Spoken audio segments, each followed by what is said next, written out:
Ang World Tree ang itinuturing na pinakamataas na punong kahoy sa buong mundo at isa sa mga kilalang tourist attractions. Ngunit ayon kay Jing, ang World Tree na kilala sa mundo ng Hunter x Hunter ay hindi pala ang pinakamataas.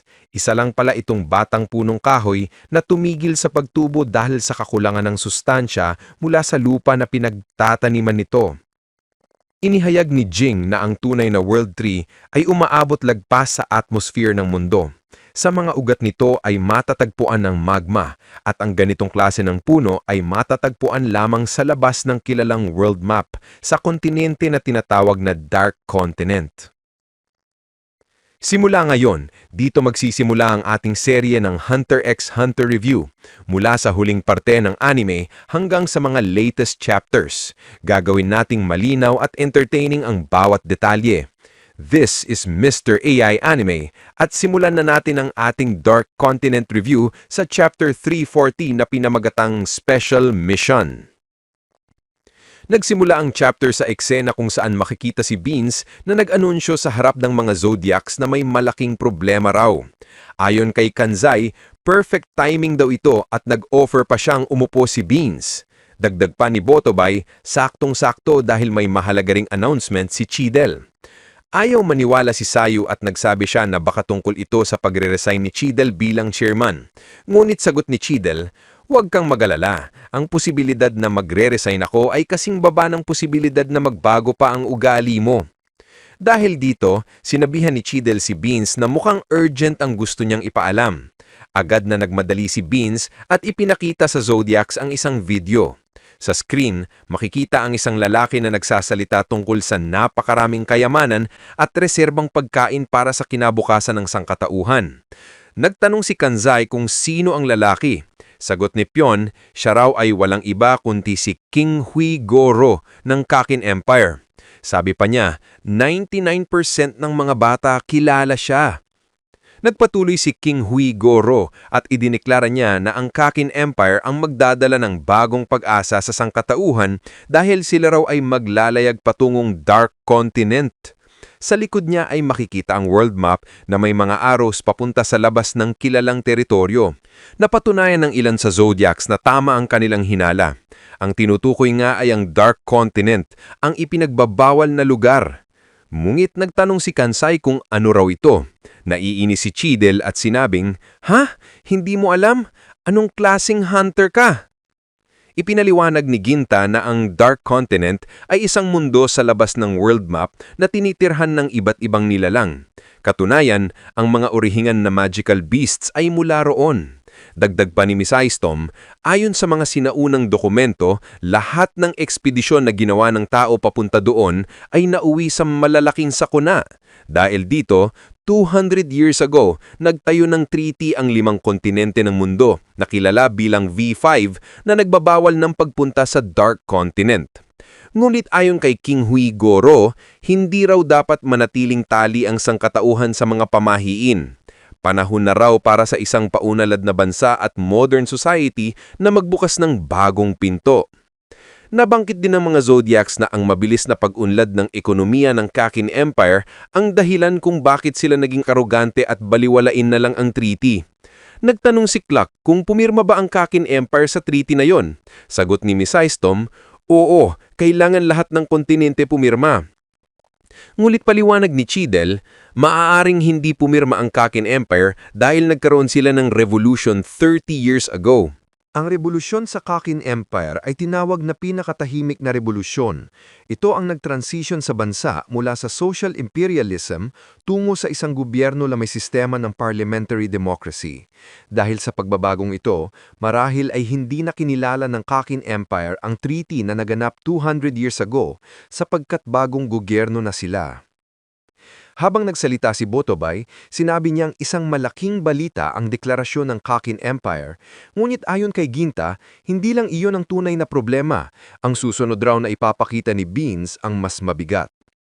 Nagpatuloy si King Hui Goro at sinabi niyang upang pamunahan ang Dark Continent Expedition Team, kumuha sila ng pinakakwalipikadong tao. Sa kanyang pananalita, "Ipinapakilala ko sa inyo." At sa sandaling yon, laking gulat ng mga Zodiacs nang makita ang mukha ni Isaac Netero sa screen. Paliwanag ni King Hui Guoro, ang taong ipapakilala niya ay ang leader ng pinakamahusay na specialist sa buong mundo, veterano sa lahat ng digmaan at aktibo sa buong buhay niya bilang mandirigma, ang legendary Isaac Netero. Ngunit hindi doon nagtapos, dinugtungan pa niya at ang kanyang anak. Ipinapakilala ko sa inyo ang anak ni Isaac Netero, si Captain Beyond Netero. Dito unang ipinakita sa buong mundo si Beyond Netero. Lubos na nagulat ang lahat dahil alam nilang walang pamilya si Chairman Netero. Maya-maya, nagsalita si Beyond at inaalala ang laging sinasabi ng mahal niyang ama. Kapag ang tao ay tumigil na sa paghamon sa kanyang sarili, doon din nagtatapos ang kanyang buhay. Sumunod nagsalita si Beyond Netero. Ayon sa kanya, ang pag-unawa sa mga myth at legends ay nagbigay ng kaalaman na minsan nang nakarating ang mga ninuno sa Dark Continent, kaya anuman ang mga pagsubok na humarang, sisiguraduhin niyang siya mismo ang aalis ng lahat ng balakid. Habang nagsasalita siya, napansin ng mga Zodiacs, lalo na ni Ginta, na para bang si Chairman Netero mismo ang nakikita nila. Dagdag pa ni Beyond, kahit anong edad, kasarian o lahi, lahat ay may karapatang sumali. Wala akong tatanggihan. Sino mang gustong pumunta sa bagong lugar na ito ay parte ng aking pamilya. Idinugtong pa niya na bawat isa ay may papel na gagampanan at ang kailangan lamang ay tapang at lakas ng loob upang gawin ang unang hakbang. Tinapos niya ang kanyang talumpati sa sigaw, magkaisa tayo dito sa Kakin, maglakbay tayo sa bagong mundo. Ipinapangako ko na dadalhin ko kayo doon. Dahil dito, nakaramdam ang mga Zodiacs ng matinding emosyon. Tulala sila at hindi makapaniwala. Ayon kay Beans, hindi niya masisi ang iba na magdalawang isip pa lalo't na't hindi pa nakukumpirma kung tunay na anak ni Chairman Netero si Beyond Netero. Dito muling nagsalita si Beans at ipinaliwanag na may iniwang 2 DVD si Chairman Netero para sa kanila. Laking gulat ng mga Zodiacs. Napatanong si Sayo kung alam na ba ni Chairman Netero ang ganitong sitwasyon, ang biglang pagpapakilala ng anak at ang usapin ng Dark Continent. Ipinaliwanag ni Beans na sinabi raw sa kanya ni Chairman Netero na ipapakita lamang ang DVD kung sakaling may biglang magdeklara na siya ang anak ni Netero. Kaya agad na iminungkahi ni Kanzai na kailangan nilang panoorin ito. Ngunit nagdadalawang isip ang ilan dahil hindi kumpleto ang Zodiacs. Wala si Ging, wala si Pariston, at wala ring bagong vice chairman matapos mag-step down si Pariston. Pinatahimik sila ni Chidal at sinabing siya muna ang magbibigay mang speech kahit unrelated ito sa kanilang sitwasyon. Ngunit bago pa man siya makapagsimula, biglang ibinalik ang eksena kay Beyond Netero na nagpapahinga. Ayon sa isang babae na umabot na daw ng 100 million views in an hour ang video ng talumpati ni Beyond Netero. Libo-libo na ang nakapila sa telepono upang sumali sa expedition, bagay na ikinatuwa ni Beyond Netero. Ngunit may nagsabi rin na ang hari ng Kakin Empire ay nakatanggap ng formal request from V5 katulad ng dating treaty. Sagot naman ni Beyond Netero, dapat sabihan daw ang hari na i-ignore ito dahil matagal nang natutulog ang V5. Sa napakaraming taon, pagdating sa topic na ito, may mga rules ang V5 na dapat sundin.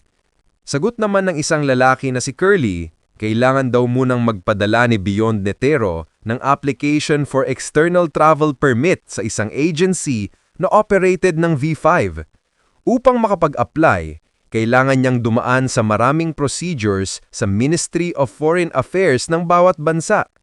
Pagkatapos sundin ang lahat ng ito, ita-transfer pa raw si Beyond sa isang special detention facility sa loob ng 1 buwan.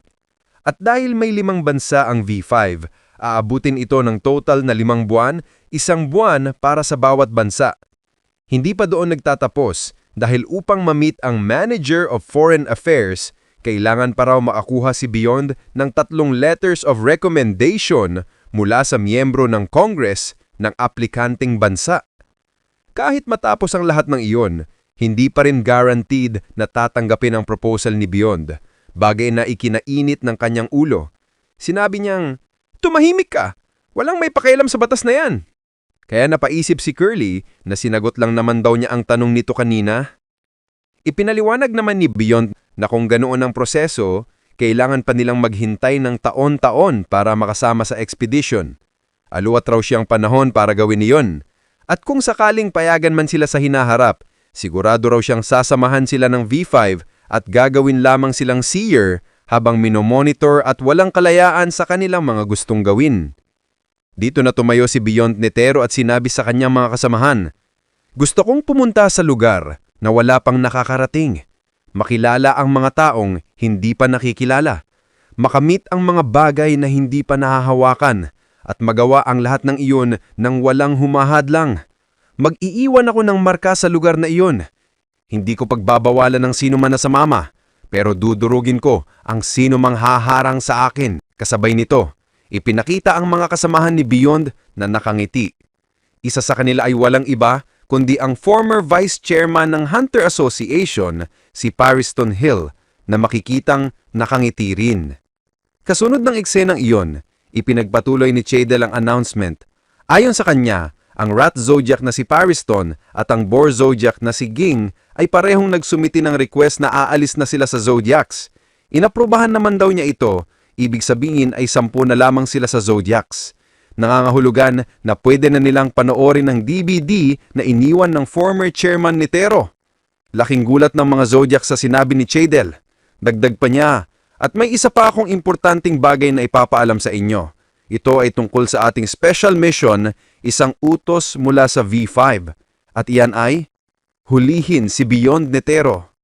Kaya nga mga kaibigan, ang special mission ay hulihin mismo ang sinasabing anak ni Isaac Netero, si Beyond Netero.